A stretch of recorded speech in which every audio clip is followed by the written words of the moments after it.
രക്ഷിക്കുവാൻ വേണ്ടിട്ട് നമ്മുടെ പാപത്തെ എത്രയും വലിയ അവൻ കടും ചുമപ്പായ പാപമായാലും ഹിമപോലെ വെളുപ്പിക്കുന്ന യേശുനാഥന്റെ സ്നേഹം.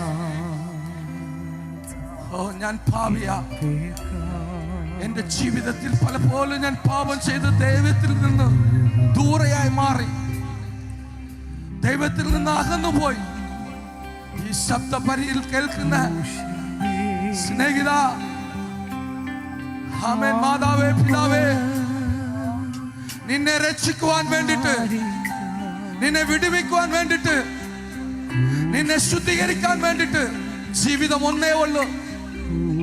ആ ജീവിതത്തിൽ നീ നശിച്ചു പോകരുതെന്നുള്ള ഒറ്റ ആഗ്രഹത്തോടെ തന്റെ ഏകപുത്രനായ ക്രിസ്തുവിനെ നിനക്കായി പകരം നൽകി നിന്നെ വിടുവിക്കുവാൻ വേണ്ടിട്ട്, നിന്നെ മീட்குവാൻ വേണ്ടിട്ട്.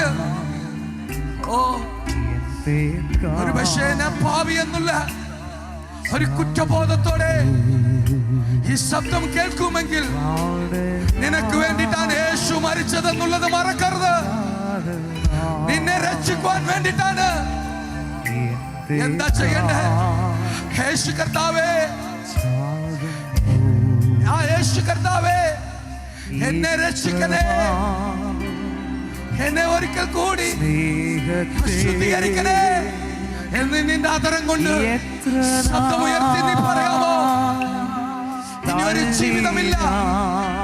ഈ ശബ്ദം കേൾക്കുന്ന സ്നേഹിത, നാല് നമുക്ക് ജീവിക്കാൻ കഴിയുമെന്ന് ഒരിക്കലും ഉറപ്പ് പറയാൻ കഴിയില്ല. ഈ ശബ്ദം കേൾക്കുന്നവര് നാളെ ഈ ശബ്ദം കേൾക്കുമെന്ന് നമുക്ക് പറയുവാൻ കഴിയില്ല. ഇന്ന് ഈ ദിവസം ഹൃദയത്തിൽ നിന്ന് അപ്പാ, എന്നെ മീൾക്കുവാൻ വേണ്ടിട്ട്, എന്നെ രക്ഷിക്കുവാൻ വേണ്ടിട്ട്, എന്റെ പാപ വിമോചനത്തിനായി കാൽവാരി ക്രൂശിൽ എനിക്കായി യാഗമായ ആ ക്രിസ്തുവിനെ ഇന്ന് നമ്മൾ വിശ്വസിക്കുന്നു. ആ സ്നേഹത്തെ എത്ര പേര് നിങ്ങൾ രുചിച്ചറിയുന്നു?